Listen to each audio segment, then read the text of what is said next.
Brought to you by Palvi Agrico. आता शेतीसाठी जे काही लागणार ते घरपोच मिळणार, तेही मोबाईलच्या एका क्लिकवर। विरोधकांना सगळ्यांना चॅलेंज करतो, शिर्डीमध्ये एक उघडी गटार दाखवा आणि शिर्डीमध्ये एक अंतर्गत असा रस्ता दाखवा की जो झालेला नाही। मी त्यांना 1 लाख रुपयाचं बक्षीस देतो। बोलायचं आणि त्यांनी आता ना 1 लाख रुपये तुम्ही तयार करा, तुम्हाला मी लगेच उघडी गटार दाखवतो। चला ते शांती का म्हणजे कसं वाचतो बघ कशी डान्स विरोधक राहणार तुमच्यातच लढणार। मुळातच या ठिकाणी भारतीय जनता पार्टीने अजेंडा दिलेला आहे, अजेंडा केलेला आहे की हा देश आम्ही काँग्रेस करणार आहोत। काँग्रेसला संपवण्याचे जे निघालेले आहेत आमचे सचिन भाऊ फार मोठे, पुढच्या वर्षी मला भाजपमध्ये नाही दिसणार ना, सांगतो ना तुम्हाला मी तेच सांगतो की जे मोठ्याने उठून सांगतात ना काँग्रेस मुक्त करणार, ते आज ज्या नेतृत्वाच्या नेतृत्वाखाली लढतायत ना ते 40 वर्ष काँग्रेसमध्ये होते। ज्या दिवशीपासून इलेक्शन झाले, आज किती कडक उन्हाळा असो, अख्खा भारतात दुष्काळ असो, शिर्डीच्या नळाला 2 दिवसातून एकदा पाणी आलं म्हणजे आलं। राज्यात नगरपंचायती आणि नगर परिषदांच्या निवडणुकांची रणधुमाळी सुरू आहे आणि आपण निघालेलो आहोत उत्तर महाराष्ट्राच्या दौऱ्यावरती आणि आता मी येऊन पोचलोय साईबाबांच्या साई नगरीत शिर्डीमध्ये। भक्तिमय वातावरण असलं तरी सध्या जरा राजकारणाचं वातावरण तापलेलं आहे। शिर्डी नगर परिषदेमध्ये नेमकं काय आहे, नेमकं काय चाललंय, राजकारण काय म्हणते, सर्वपक्षीय लोक नेते इथे आलेले आहेत। विखे पाटलांच्या भोवती फिरणारा हा सगळा परिसर आहे।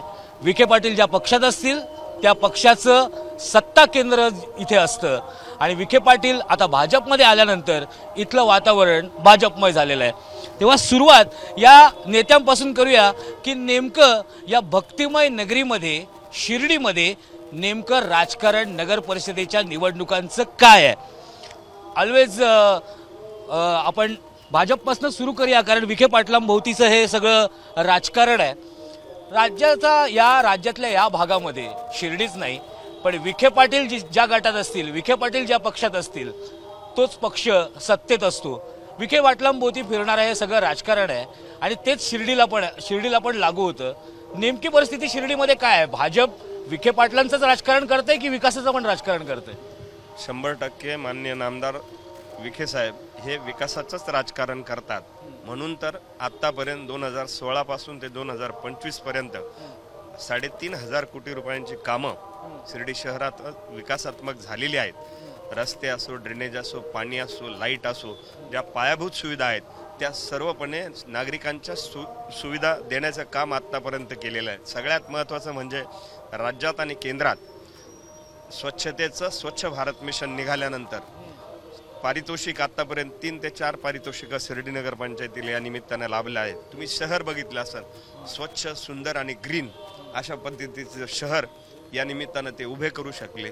सत्ता येते जाते, नागरिक हा महत्त्वाचा भाग आहे शहराचा आणि त्यांना नागरिक सुविधा पुरवणं हे पक्षाच्या वतीनं आमचं काम समजतो आम्ही। नक्कीच भाजप तर म्हणते की विकासाचं राजकारण झालंय, रस्ते झालेत, सगळं काय झालंय। काँग्रेसचे नेते फारसे काही त्याला उत्सुक दिसत नाहीयेत। मला सांगा, भाजप म्हणते की विकासाचं राजकारण झालंय, विखे पाटलांनी विकास केलाय, पण आम्हाला तर रस्त्यावरती फिरताना असं दिसतं की दहशत, पैसे देऊन मत मागणे किंवा या सगळ्या परिस्थिती फार भयंकर परिस्थिती तिथे झालेल्या आहेत। दहशतीचं राजकारण इथे झालेलं आहे। भाजप म्हणते विकास झालाय, तुम्हाला दिसतोय का विकास? तुम्ही नगर मनमाड रस्त्याने आले ना, आता तुम्हाला दिसला विकास झालेला रस्ता? तो अंतर्गत रस्ते जे झालेले आहेत, ज्या रस्त्याने जाण्यासाठी व्यवस्था केली, जिथं हॉटेल्स आहे, जिथं व्यवसाय करणारे छोटे छोटे व्यावसायिक बेरोजगार युवक राहतात, त्यांना उत्पन्नाचं साधन काय केलेलं आहे की इथली बेरोजगारी इतक्या मोठ्या प्रमाणात वाढलेली आहे।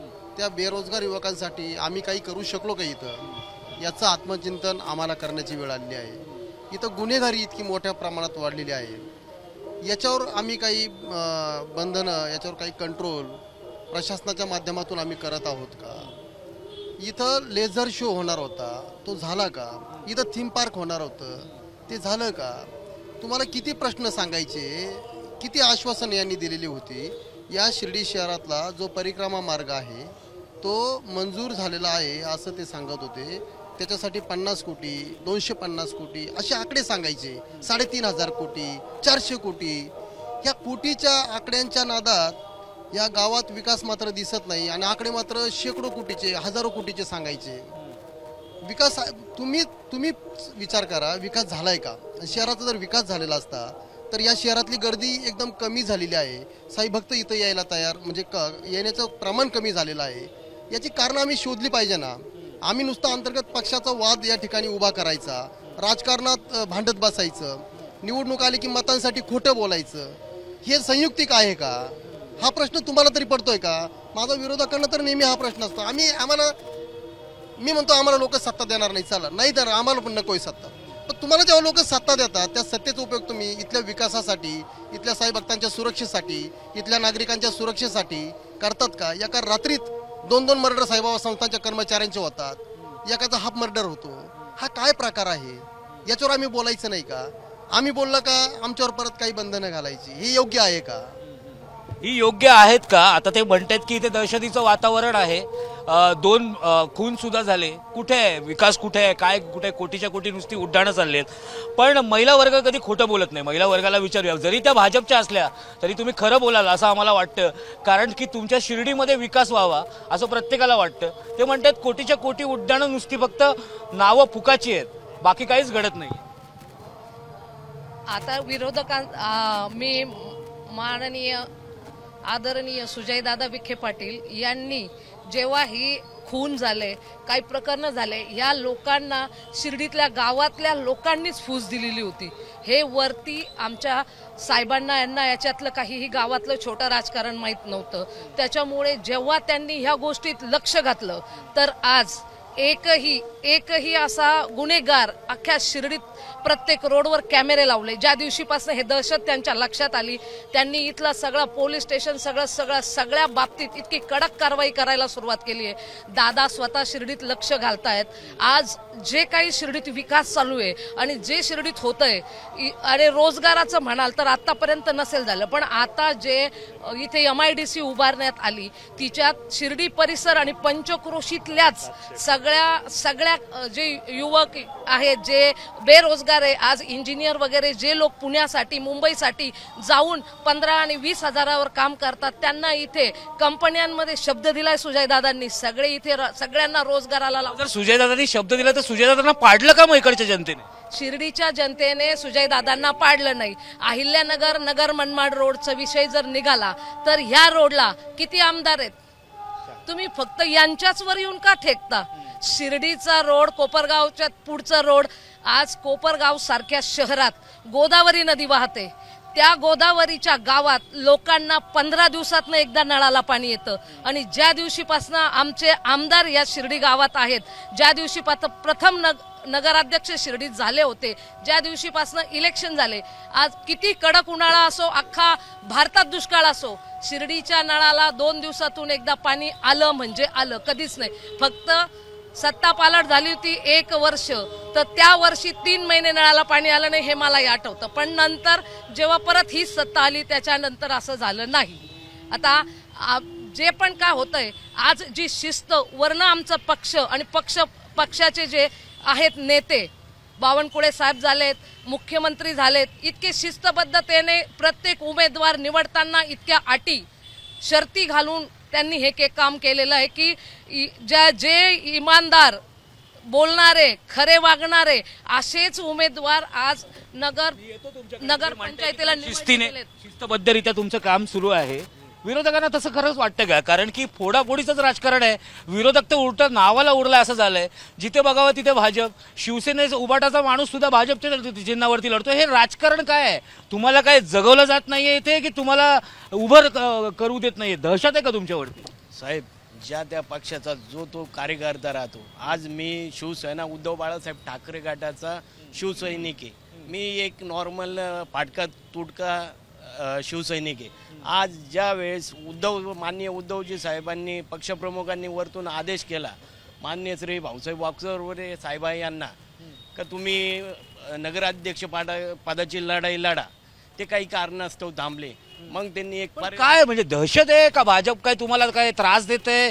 घाबरायचं कारण काय? म्हणजे तुम्ही उभे का राहत नाही? घाबरता साहेब, पण माझ्यासारखा निष्ठावंत शिवसैनिक घाबरणार नाही. का मला जेव्हा उद्धव साहेबांचा आदेश आला वरतून, खासदार साहेबांनी एक जबाबदारी दिली, आशीर्वाद दिला, त्याचा मला एक बाबाकडून एक आशीर्वाद भेटला. सारखा आमच्यासारखा निष्ठावंत सैनिक घाबरत नाही. पण ते नुसतं बोलायला झालं, इथे तर कागदावरती असं दिसतंय की उबाटाचे लोक भाजपच्या ह्याच्या निशाण्यावर लढतायत. हे म्हणजे काय तुमच्यातलीच लोक तुमच्यातली राहिली नाही का त्यांचं इतकी कुरघोडी झाली तुमच्यावर? नाही नाही नाही, जो निष्ठावंत तो निष्ठावंत राहणार साहेब. ही सगळी बोलायची विधानं झाली, कागदावरचं काय?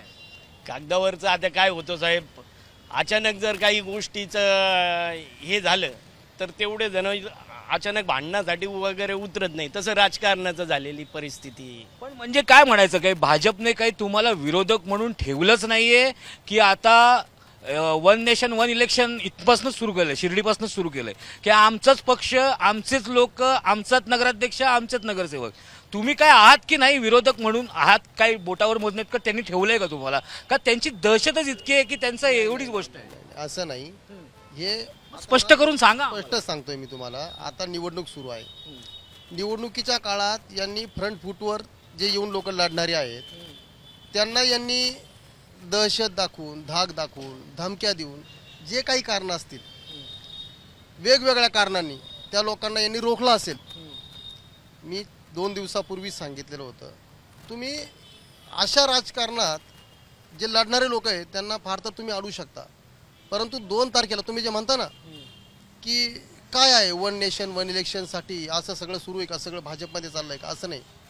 काही लढणारे लोकांना नामोहरम करून त्या ठिकाणी त्यांना त्यांच्या सोबत घेतलं जात आहे.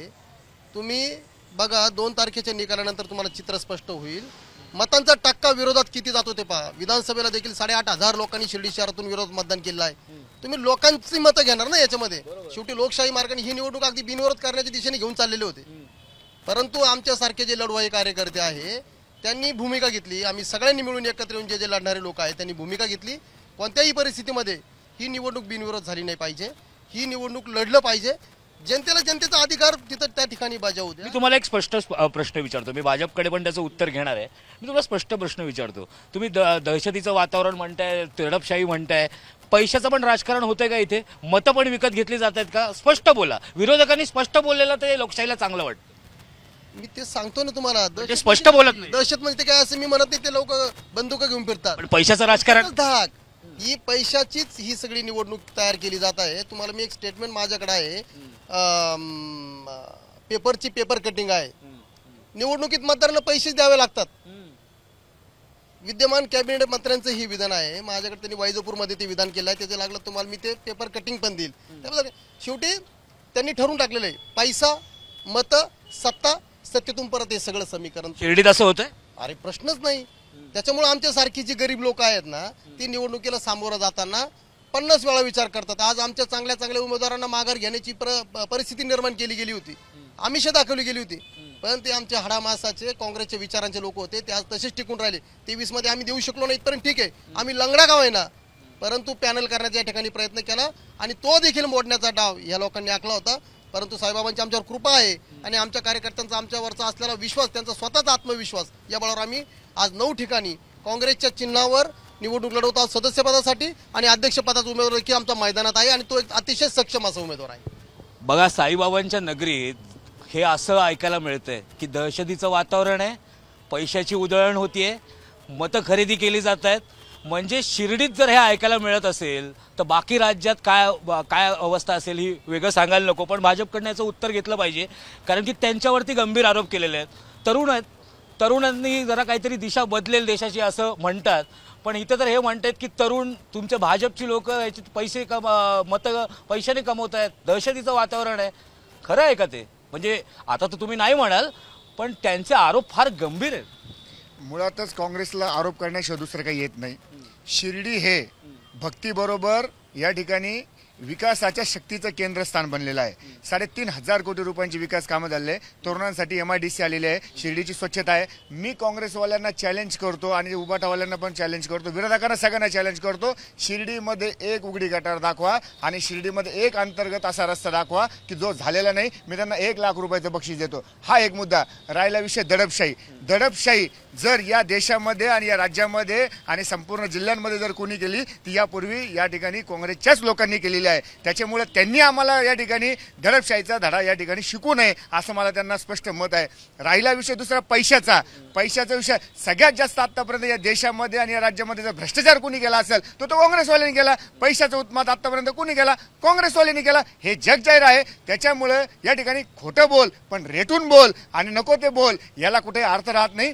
शिर्डी मी तसं सांगितलं हे भक्तीचं आणि विकासाच्या शक्तीचं केंद्र बनलेलं आहे. त्या ठिकाणी मी त्यांना त्यामुळे आव्हान दिलेलं आहे आणि मी तुम्हाला आत्ताच निकाल सांगतो. त्यांनी किती काही म्हणू द्या, असं झालं तसं झालं, आम्ही लंगडे पांगळे, आम्ही कमजोरे, हे काही नाही. इथल्या तरुणांनी, इथल्या युवकांनी, इथल्या प्रत्येक या ठिकाणी नागरिकांनी ठरवलेलं आहे की विकासाला मतदान करायचं, विकासाबरोबर राहायचं आहे. हे स्वीकारल्यामुळे यांच्याबरोबर माणसंच राहायला तयार नाही. त्यामुळे हा सगळा प्रकार झालेला आहे. आणि राहिला विषय गुन्हेगारीचा, त्याच्यानंतर बाकी सगळ्या गोष्टीचा, सगळ्या गोष्टी ह्या जी विकास ही निरंतर प्रक्रिया आहे आणि ती शिर्डी शहरामध्ये चालू आहे. इथला प्रत्येक नागरिक सुरक्षित राहण्यासाठी या ठिकाणी भारतीय जनता पार्टीचे सर्व पदाधिकारी आणि त्याचबरोबर प्रशासन अतिशय सक्रिय आहे. चांगल्या पद्धतीने काम आहे. या ठिकाणी शिर्डीतला येणारा भक्त सुरक्षित राहायला पाहिजे.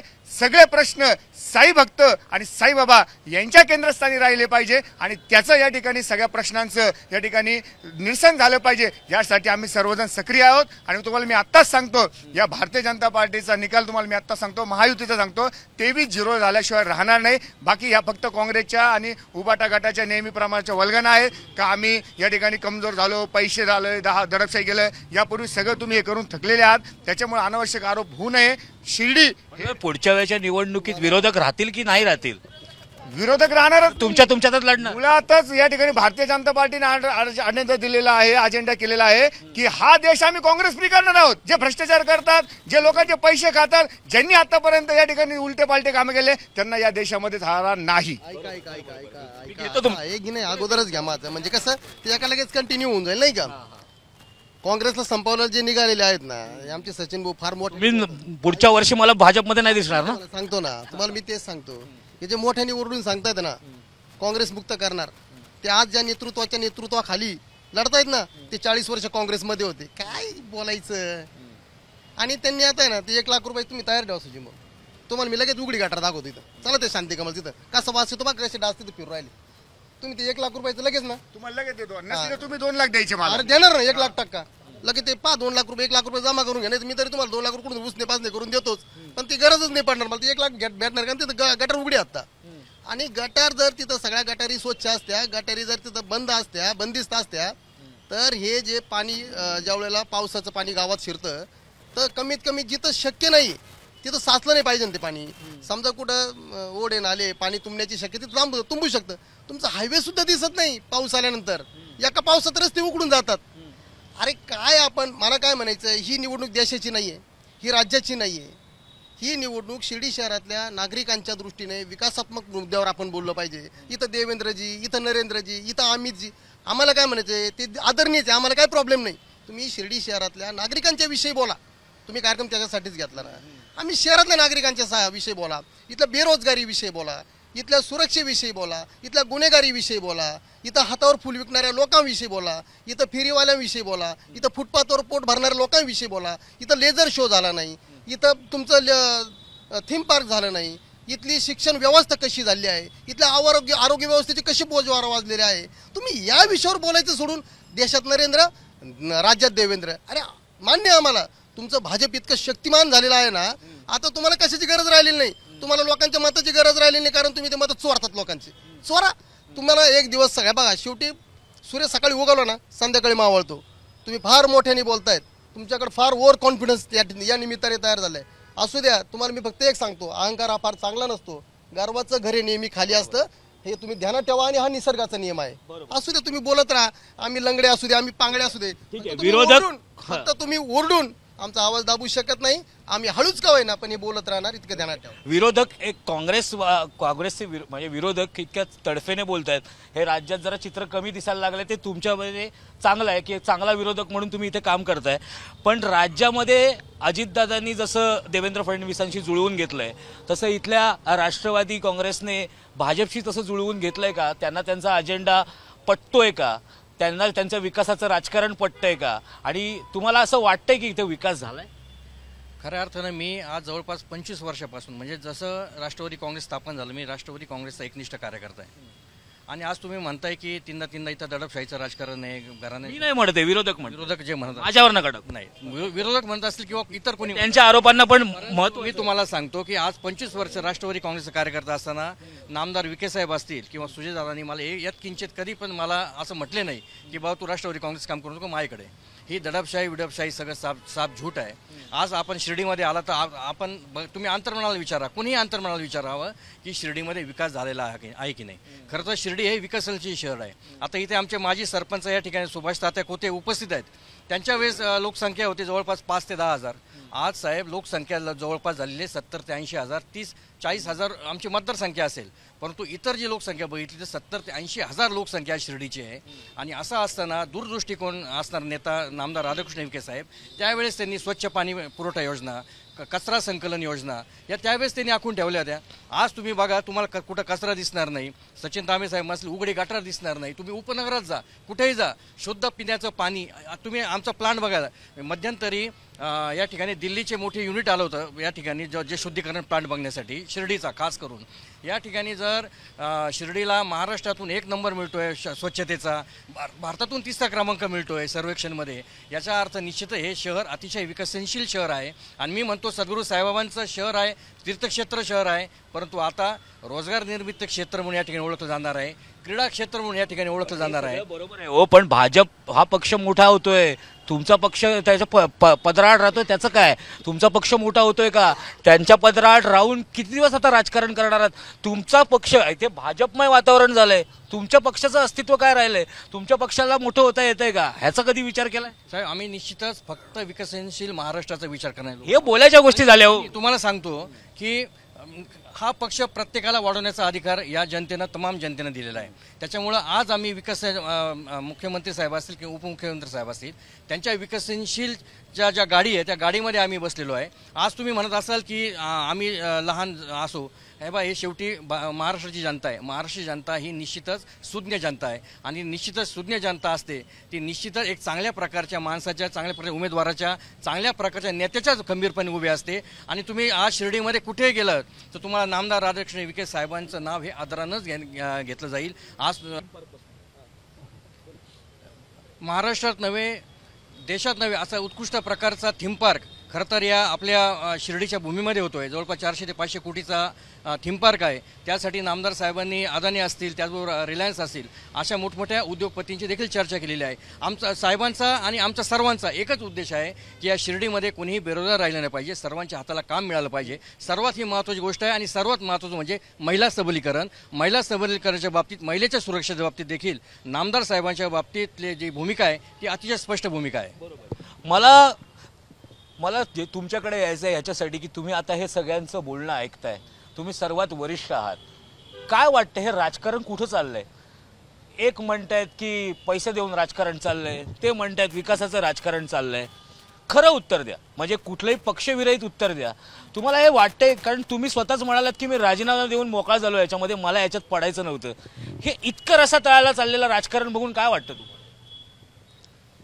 खरं म्हणलं तर आमच्या गावाला जे नेतृत्व पाहिजे होतं तेच मिळत नाही.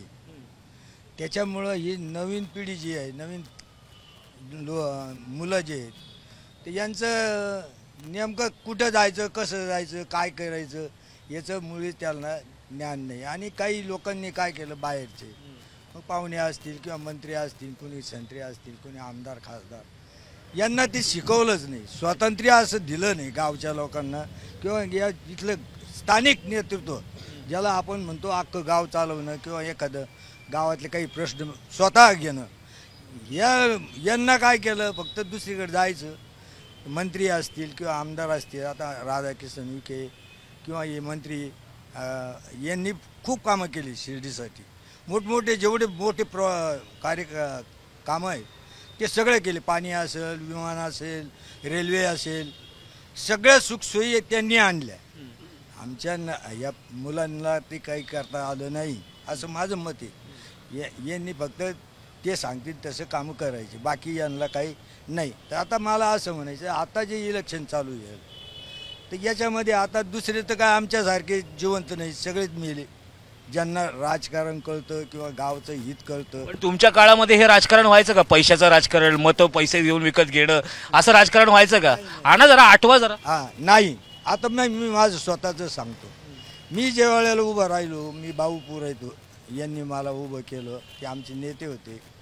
त्यावेळेला पक्षाचं एवढं काही हे नव्हतं, होतं. पण आम्ही जेलमध्ये गेलो होतो. मी आणीबाणीमध्ये, म्हणजे BJPचा जन्म तिथे जेलमध्येच झाला, सगळ्यांचा याचा BJPचा, म्हणजे आणीबाणीच्या वेळचं.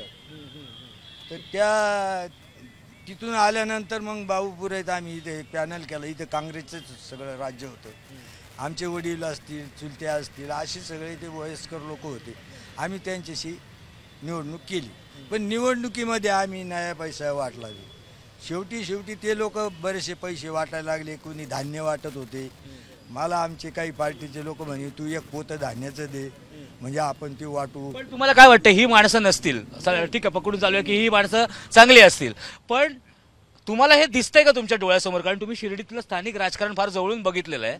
तुम्हाला वाटतं का असं की आजकालचे राजकारणी इकडचे शिर्डीतले हे असं सगळ्या प्रकारची दडपशाही करतायत, गुंडगिरी करतायत, लोकांना धमकावतायत, मतांसाठी पैसे वाटप करतायत, हे चित्र तुमच्या डोळ्यासमोर दिसलं तुम्हाला? नाही, अजून असं दिसलं नाही, परंतु ते होण्याची शक्यता आहे. कारण काय, युवक आहेत, तरुण आहेत, यांच्यामध्ये असं वयस्कर किंवा अनुभवी कोणीच नाही. पण तुम्हाला वाटतं हे विकासाचं राजकारण करतायत की यांना सत्ता हवी? नाही, विकासाच्या गप्पा मारतात. स्वतःला काही करायचं का नाही ते समजत नाही. ते स्वतः नाही करत, ते आमदार, खासदार, मंत्री, संत्री तिकडून करून घेतात. अरे मी म्हणतो, अरे तुमच्या ताकद आहे, नगरपालिका म्हणजे तुम्ही काय पोरकळ समजता का? आम्ही ग्रामपंचायत साध्या असताना, आमच्याकडे उत्पन्न काही नसताना, संस्थांची सोयीचं हे वागून आम्ही ते कामं करत होतो. आता नगरपालिका म्हणजे तुम्ही काय समजता? एक शासनाचा भाग येतो. आणि तुम्ही नगराध्यक्षांनी जे ठरवलं, कोणाच्याही विना, आमदार नको त्याला, खासदार लागत नाही, कोण लागत नाही, स्वतः त्या व्यक्तीने जर ठरवलं या गावामध्ये अमुक अमुक करायचं, तर तो करू शकतो, असं माझं मत आहे. तुमचं मत मी त्यांना विचारतो, कारण की हे बघा, काही असलं तरी ते तुमचे वयस्कर आहेत, तुमचे ज्येष्ठ आहेत, त्यांचे मुद्दे इतके तरी खोटे नसू शकतात, कारण ते जवळून बघतायत आणि ते खूप वर्षापासून हे राजकारण इथलं बघतायत. हे इतकी वाईट परिस्थिती जर त्यांना वाटते की भविष्यामध्ये हे सगळं घडू शकतं, तर तुम्ही कुठल्या विकासाच्या गप्पा करताय, कुठल्या मतांच्या राजकारणाच्या गप्पा करताय? हे त्यांचं म्हणणं तुम्हाला पटतंय? ज्येष्ठ शेवटी ज्येष्ठ असतात, ज्येष्ठांचे विचार त्यांच्या पद्धतीने योग्य असतात. भारतीय जनता पक्षाचा अजेंडा क्लिअर आहे. अडवाणींना थांबवून मोदींना ज्यावेळेस पुढं आणलं गेलं, तर त्याच्या मागं व्हिजन वेगळं होतं का? नवीन पोरांचे विचार हे व्हिजन वेगळं असतं. पण ते म्हणतात तुम्ही काहीच करत नाही, ते करतात, ते मंत्री संत्री करतात, तुम्ही काय करताय? जर केलं नसतं तर शिर्डी हे वाढतं शहर आहे. साईबाबांना येणाऱ्या भक्त हा फ्लोटिंग पब्लिक इथं आहे. 50,000पेक्षा जास्त फ्लोटिंग पब्लिक दररोज असते. जर काम केलंच नसतं तर तुम्हाला शिर्डीत लवाजमा दिसला असता का? आणि इतके व्यवस्थित अंतर्गत रस्ते, अंतर्गत पाणी, स्वच्छ पिण्याचं पाणी, गटार असतील. आता एखादी गटार उघडी असली, जर एखाद्या गटारीचं काम करायचं म्हटल्यानंतर ती गटार उघडी करून काम करावं लागते. त्याच्यामुळं ते एखाद्या ठिकाणी उघडी असली म्हणजे ती काय चिरकालीन उघडी नाही आहे, 2 दिवसात ती क्लोज होते. आणि शिर्डीचा विकास जर झालाच नसता तर इथं नागरिक सुज्ञ आहे, समजदार आहे, सुशिक्षित आहे. आरडाओरडा केला असता, एकाही नागरिकाचा इथं शब्द प्रनिगत नाही. आता ज्यांनी जसा चष्मा घातला त्याला तसं दृष्टी तशी सृष्टी. मला असं वाटतं की काँग्रेसने याच्यावर बोललं पाहिजे की बाबा जे म्हणतात की भविष्यामध्ये हे राजकारण हे पैशापर्यंत पोचणार आहे. आता त्यांना ते दिसत नाहीये, लोकांना मात्र दिसतंय, तुम्हाला दिसतंय, त्यांना दिसत नाहीये. नेमकं तुमचं काय म्हणणं आहे की म्हणजे विरोधकाला हे जागाच ठेवणार नाहीयेत का याच्यापुढे? तात्या असं म्हटले, आत्ता नाही दिसत आहे पण होण्याची शक्यता आहे असं म्हटले तात्या. नाही, मी तुमचा टेक मी पण माझा पण टेक सांगतो, ही 100% होणार आहे. तुम्हाला पण वाटतं असं? 100% साहेब. मग तेव्हा तुम्ही कुठे असू? मी माझ्या जागे, मी निष्ठावंत शिवसैनिक आहे, मी इथेच राहणार आहे. सगळ्या सत्तांची सगळी साधनं, सगळ्या व्यवस्था, तुमची पोलीस यंत्रणा, तुमची महसूल यंत्रणा, तुमची नगरपालिकेची यंत्रणा, या सगळ्या यंत्रणा तुम्ही जर वेठ बिगारासारख्या या ठिकाणी त्यांचा वापर करणार असाल आणि तुमच्या मर्जीतले अधिकारी, तुमच्या मर्जीतले पदाधिकारी काय वाईट अवस्था या शहराची करून ठेवलेली आहे, याच्यावर बोलत नाही मी परत आहे ना, मी काय सांगतो, निवडणूक आमच्या शिर्डी शहराची आहे ना, शिर्डीतल्या थेट नागरिकांच्या हिताची संबंधित निवडणूक आहे, त्याच्यावर बोला ना. मी भाजपकडनं एकदा घेणार आणि घ्या काही शेवट करणार आहे, कारण ते ज्येष्ठ आहेत, त्यांच्याबरोबर बोलणं गरजेचं आहे. आरोप तर तुम्ही ऐकलेत, आता तुम्ही परत तेच म्हणणार की आम्ही विकास केला, गटारं झाकली, हे केलं ते केलं, पण बाबांचं म्हणणं फार महत्त्वाचं आहे की त्यांना हे दिसतंय, कारण ते जुने राजकारणी आहेत, त्यांनी त्यांच्या काळामध्ये राजकारण बघितलेलं आहे फार जवळून, तुमचं राजकारण जवळून बघतायत, हे विकासाची उलटी गंगा वाहतीये असं वाटतं तुम्हाला? कारण ते म्हणतात तर शिर्डीचा काहीच ऐकून घ्या, वयाची 50-52 वर्ष मी या शिर्डी गावात घातली आहेत. त्यांनी पण घातलेत बाबांनी. बाबा जेव्हा सरपंच झाले होते, मी त्यांची मुलगीच आहे आणि आम्ही दोघं एकाच गल्लीत राहत होतो. त्या दिवशीची शिर्डी आणि आजची शिर्डी जमीन आसमानचा फरक आहे. जो 50 वर्षापूर्वी मुंबई किंवा अमेरिका किंवा कुठूनही शिर्डीत येऊन गेला आणि तो जर आज शिर्डीत आला तर तो डोळे चकचक करतो की बापरे, शिर्डीचा विकास किती प्रगतिशील आणि किती लवकर झाला की जुनी शिर्डी ओळखायला सुद्धा येत नाही. पूर्वी शिर्डीत रस्त्याने कोणत्याही जायचं म्हटलं तर गुडघ्या इतक्या चिखलातनं वावरावं लागत होतं. आज शिर्डीचा प्रत्येक गल्ली बोळ मेन रोड सगळे रस्ते डांबरी नाही सिमेंटी कॉन्क्रिटीकरणाचे झाले की ते कोणत्याच काळात फुटू शकत नाही. उभं राहून ज्याला तडे गेले त्या कॉन्ट्रॅक्टदाराकडनं परत ते डबल बनवून घेतले गेले. इतक्या विकासावर लक्ष दिलं जातंय. शिर्डीत महिलांसाठी जी सुविधा आज उपलब्ध आहे, आम्ही रात्री 12-1 वाजेपर्यंत गावात एकटे काही म्हणजे अशा प्रकारे फिरू शकतो की कसल्याही प्रकारची दहशत शिर्डीत नाहीये. आणि यांनी सांगितलंय की आतापर्यंत काहीच झालेलं नाहीये, इथून पुढे होऊ शकतं. का होऊ शकतं? इथून पुढे विरोधकांना तुम्हाला सांगते, जे थोडेफार विरोधक बोटावर मोजण्या एवढेत, हे शिर्डीचे आमचे जन्मापासून आतापर्यंतचं आम्ही शिर्डी बघितलंय. यांनी आत्ता शिर्डी बघायला लागलेत, हे याच्या अगोदर इथं नव्हते, हे आता बघायला लागलेत. यांना काय माहिती शिर्डीचा काय विकास झाला. आणि तुम्ही म्हणाल तर त्या पप्पू सारखं सगळ्यांना सवय लागली, कुठेही निवडून आलं की ते म्हणता वोट चोरी वोट चोरी वोट चोरी. अरे जनता, आज भारताची जनता ही जागरूक झालीये. जो विकास भारत देशाचा जगाच्या पाठीवर चाललाय, तसाच विकास शिर्डीचा महाराष्ट्राच्या पाठीवर चाललाय. म्हणजे तुमचं म्हणणं आहे की तुम्ही इकडे काही पैशाचं वगैरे काही अगदी स्वस्तात निवडणूक लढवता तुम्ही सगळेजण. म्हणजे तुम्हाला सांगते, जे आमच्या बरोबरचे जे कार्यकर्ते ह्या गटात आहेत, त्यांच्याकडे इलेक्शनच्या आता फक्त कागदपत्र वाटायला सुद्धा पैसे नाहीत. ते आमच्या बरोबरची लोक आहेत, जे आमच्या बरोबर मोठ्या मोठ्या पदांवर आमच्या बरोबर आहेत कार्यकारिणीत. त्या पोरांकडे पैसेही नाहीये, ते पोरं दुकानदार लावून बसले रोडवर, दुकानदारी करतात. असे आम्ही उमेदवार उभे केलेत. आमच्या जे ज्येष्ठ होते त्यांना साहेबांनी सगळ्यांना सांगितलं की तुम्ही युवा जे आज आता मी भारताच्या याच्यावर पोहोचले की तुम्ही माझ्याकडनं काढून घेता. ऐका, आज बिहार आज की तुम्ही फक्त देवेंद्र नरेंद्र एवढंच बोलता, विकासाचं काहीच बोलत नाही. घ्या, देवेंद्र नरेंद्र बोलण्यासारखंच आहे. जो विकास ते वरतून ठरवतात तो विकास खालपर्यंत चाललाय. आज सगळ्यात युवा बिहारमध्ये जी मुलगी निवडून आली आहे, आज तिच्या किती मोठ्या प्रमाणात सत्कार केला जातोय. आज सगळ्या देशाच्या पंतप्रधानांना हेच मान्य आहे. शिर्डीत किती युवा केलेत उमेदवार उभे? सगळे युवा उमेदवार आहे. म्हणजे कसे 40च्या वरचे युवा नसतात? 40च्या वरचे नाही, 30-35 वाले सगळे युवाच आहेत. जे राजकारणात आहे ते सगळे युवाच आहेत.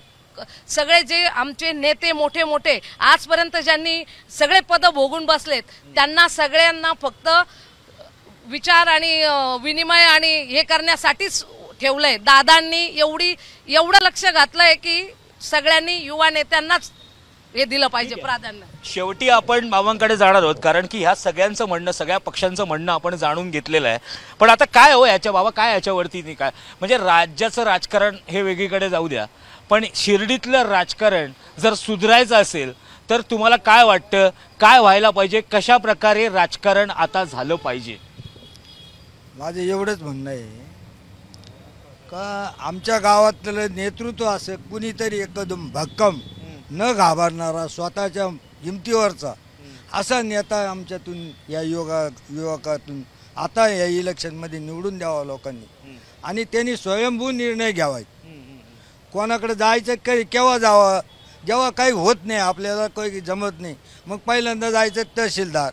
पण बाबा, मी तुम्हाला थोडंसं थांबवतो आणि परत एक प्रश्न विचारतो. जरी भाजपची सत्ता आली तरी जो कोणी नगराध्यक्ष होईल त्याला स्वतःचा काही निर्णय नसणार, विखे पाटील सांगतील तेच करावं लागणार आहे. याच्याबद्दल काय सांगा? हाच तर रोष आहे माझं म्हणणं हेच आहे. वरिष्ठ पक्षाचे कोण नेते वगैरे असतील त्यांचे, कोणत्याही पार्टीचे येऊ, त्यांनी सुद्धा शिर्डीतल्या लोकांना किंवा या युवकांना स्वतः तुम्ही करा बाबा, तुम्हाला नाही जमलं ती गोष्ट आम्ही करू, किंवा सरकारकडून किंवा केंद्र सरकारकडून काही जरी आलं स्कीम आल्या वगैरे गावासाठी त्या आम्ही आणून देतो तुम्हाला. तुमच्या काय अडचणी आहे तेवढेच सांगा. चला नुसते गटार साफ करा आणि इथं आमचं लग्न आहे त्याला आयर मारा करायला या, किंवा एखाद्या उद्घाटन आहे गल्लीतलं त्याला या बोर्ड लावायचा या, हे कामं त्या आमदार खासदार मंत्र्यांनी करायचे नाही असं माझं मत आहे. त्यांनी वरच्या लेवलचे कामं ते, आणि आजपर्यंत जे कामं झाले हे सगळं राधाकिशन विखे म्हणजे आमचे आमदार आहेत, आमदारचे मंत्री आहेत, आता पालकमंत्री आहे, ते सगळं कामं करतात. नुसते आमच्याच गावाचे नाही, सगळ्या आमच्या मतदारसंघात असेल किंवा तालुक्यात असेल जिल्ह्यात असेल सगळे कामं ते करतात. आणि त्यांनी केले ते हे सांगा द्या, हे आमचे मुलं आज त्यांनी जे कामं केले ना गावात ते सांगा द्या, पक्षाचं सांगा द्या. अरे पक्ष मोठे आहेत त्यांचे विषय सोडून द्या बाबा. लोकशाही जिवंत राहील का हो? अहो लोकशाही राहणारच नाही, पण अशा प्रकारे जिवंत जशी तुमच्या काळात होती तशी राहील की पुढच्या काळात ती अजून बिघडत जाईल? नाही, लोकशाही राहणारच आहे. कोणी जरी तिच्यावर अतिक्रमण केलं तर ते लोकशाही मानणारे भयानक आहेत, ते ताबडतोब त्याच्यावर अटॅक करतील, त्याला ते संपवून टाकतील. त्याचा तो प्रश्न वेगळा आहे. आता फक्त प्रश्न आपल्या स्थानिक लेवलचा आहे किंवा गावचा आहे. गावच्या विषयी माझी जी तळमळ आहे, तर आमच्या गावात कोणतरी असं नेता तयार व्हावा या मुलांमध्ये. हे सगळे आमचेच माणसं आहे, माझेच माणसं आहे. BJPमध्ये मी होतो, BJPचा म्हणूनच मी सरपंच झालो होतो. आजही मी मनाने BJPचाच आहे. परंतु तुम्ही ते मोठ्या पक्षाचे किंवा मोठ्या नेत्यांनी कामं केले ते सांगू नका. तुम्ही स्वतः काय केलं आणि तुम्ही स्वतः आता इथून पुढे काय करणार आहे मंत्री, हा हे सांगा. तुम्ही मंत्री किंवा आमदार करतील आणि मग आम्ही ते तुम्हाला दाखवून देऊ, हे म्हणणं चुकीचं. बाबा जसं म्हणतायत की आपण सगळ्यांशीच बोललो, म्हणजे सगळ्यांचीच मतं घेतली. भाजप विकासाची कामं करतात, विखे पाटील इथे विकासाची कामं करतात, शिर्डीमध्ये सुद्धा विकासाची कामं होत आहेत असं भाजपचं म्हणणं आहे. काँग्रेस हा विरोधक आहे, तो म्हणतोय की इथे काहीच होत नाही, इथे दडपशाही होते, इथे पैशाचं राजकारण होत आहे, उबाटा त्यांच्या सुरात सूर मिसळत आहे. आणि ज्येष्ठ नागरिक ज्येष्ठ नेते हे स्वतः म्हणतायत की त्यांचं म्हणणं फार महत्त्वाचं आहे की राजकारण जवळून बघणारा हा माणूस हे वाक्य बोलून जातो की भविष्यामध्ये पैशाचं राजकारण या देशात राज्यात किंवा इच्छा छोट्या छोट्या निवडणुकांमध्ये होण्याची शक्यता आहे. आणि जर एका पारखी नजरेतनं जर त्यांना हे जाणवतंय तर लोकशाहीबद्दल जे काही बोललं जातं आहे राज्यामध्ये देशामध्ये त्याच्यामध्ये आता काय घटना घडतील किंवा कसं राजकारण होईल, कशा निवडणुका होतील हे सांगणं आता फार कठीण झालेलं आहे. मात्र शिर्डीत तरी आत्ता आपण थांबूया, कारण शिर्डीची नगर परिषद ही आता चुरशीची म्हणता येणार नाही, कारण एखादी वरचष्मा भाजपचा दिसतोय. विरोधक पण तो मान्य करतात, पण विरोधक मान्य करताना हे म्हणतात की इथे दडपशाहीचं राजकारण आहे, त्याच्यामुळे भाजपचा वरचष्मा आहे. विखे पाटलांचा विकासाची गंगा वाहते असं भाजपचं म्हणणं आहे. मात्र 3 तारखेला आपल्याला बघायला मिळेल की शिर्डी नगर परिषदेत ही विकासाची गंगा मतांच्या स्वरूपात वाहणार आहे का आणि ती भाजपच्या ह्याच्यात वाहणार आहे का, हे चित्र आपल्याला बघायचं आहे. पण ते आपण 3 तारखेला बघूच. हे सगळे मान्यवर इकडे आले, आपण त्यांच्याशी गप्पा मारल्या, त्यांनी त्यांची मतं मांडली, बाबांनी त्यांची मतं मांडली, त्याच्याबद्दल त्यांचे सगळ्यांचे धन्यवाद. आपण इथेच थांबूया. शिर्डी नगर परिषदेचा निकाल आपण 3 डिसेंबरला नक्की बघूया. तोपर्यंत मी कॅमेरामन सिद्धेशसह अजय परचुरे, मुंबई तकसाठी शिर्डीहून. धन्यवाद.